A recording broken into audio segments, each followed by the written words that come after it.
Hi everyone, welcome back! I don't usually buy a lot of art supplies in one go, however, I had to open an exception. The CassArt store in Stratford City in London was having its lease come to an end, and they had a sale of 40% off on the entire store. I couldn't pass the opportunity, so I went in and bought supplies that I was excited to try. First up is a small glass jar. I had a couple of trips coming up and I wanted to put together a small travel kit. I already had a small jar, but I wanted a second one so I can have one for clean and one for dirty water. In this travel kit, I'm only keeping a very small watercolor palette, some watercolor pencils, water brushes, and these two jars. Next, I bought one brush for blending acrylic paint, which is a medium I'm planning on trying, and a couple of watercolor brushes, a large pointed mop brush in size 4, and a regular round in size 4, which is the size I use the most.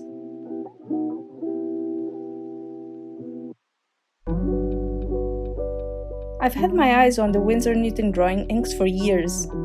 I know they are not waterproof, but I wanted to use them like the Ecoline liquid watercolors. I still have the Ecoline empty jars, so I might transfer the primary colors of the Winsor&Newton drawing inks into those ones since they have pipettes.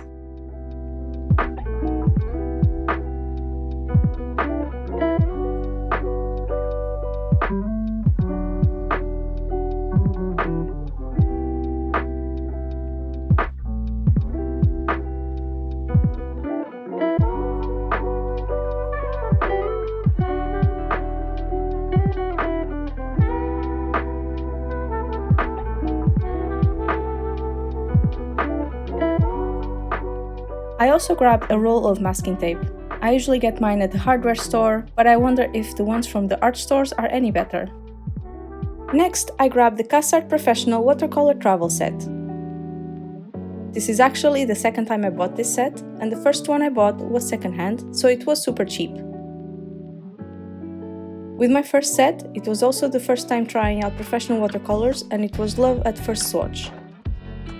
I remember thinking at the time I never knew alizarin crimson could be so beautiful. By the time I used up all the colors in that first CassArt set, the enamel was peeling off in quite a lot of places, so I sanded the whole palette down to strip the enamel out and I applied a fresh coat of enamel paint. I then used some hard plastic and epoxy resin to add extra wells in the middle of the palette. Currently, this palette is where I keep watercolor dot samples. The epoxy resin does get stained, but the result is functional enough for what I want, so the staining doesn't bother me. I'm really glad I got my hands on a second palette, as this is an absolute favorite.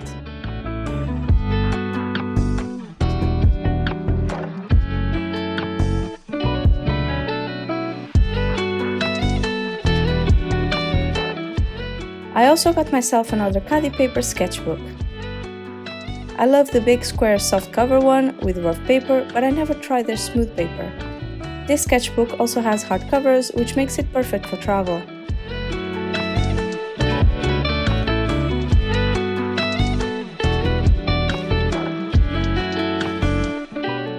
I didn't know CassArt had their own black watercolor paper, so I bought a small A5 pad to give it a go.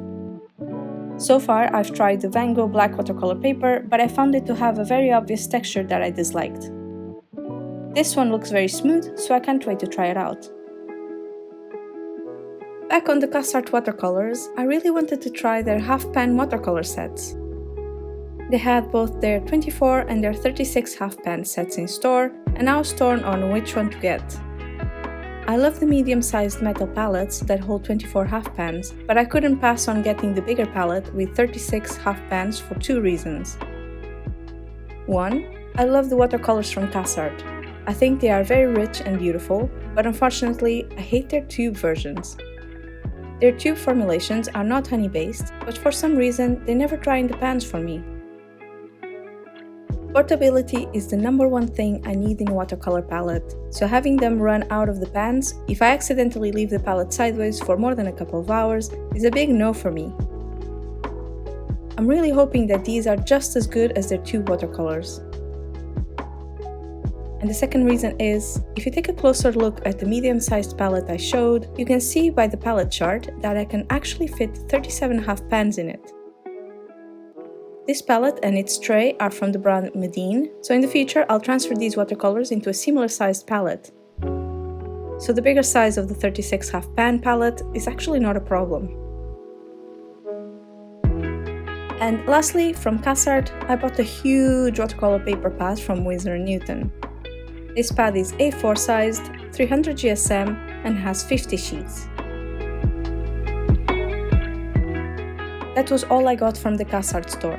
However, over the last few months, I also got myself a couple more things to try.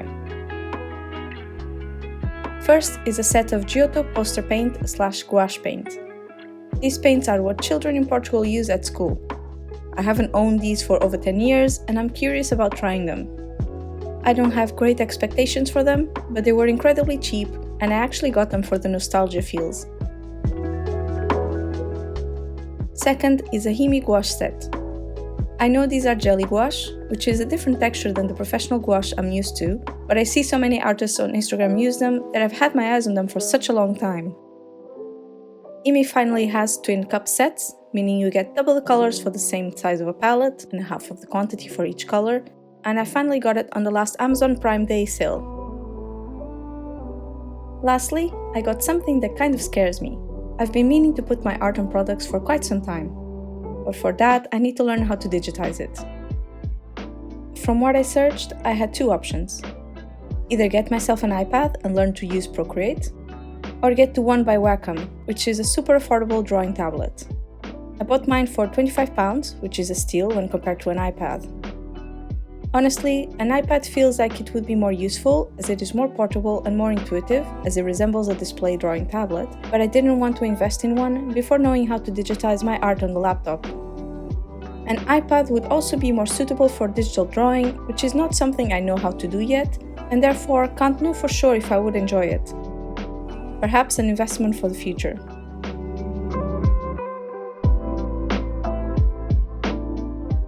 And that is all for this haul video. As I said in the beginning, I don't usually buy these many art supplies in one go. As a matter of fact, I think this is the first time I did, so I don't expect to have another art supply haul video in the near future. But I would still love to know what you thought of this video. If you liked it, don't forget to click the like button. Also, have you ever tried any of the supplies I bought? What did you think of them? Let me know down below in the comments. My analytics page currently tells me that 97% of my viewers are not subscribed, so it would mean a lot if you could subscribe as well. If you change your mind and decide my content is not for you, you can always unsubscribe in the future. Lastly, don't forget to click the notification button to know when my next video is out. Thanks so much for watching and see you in the next video!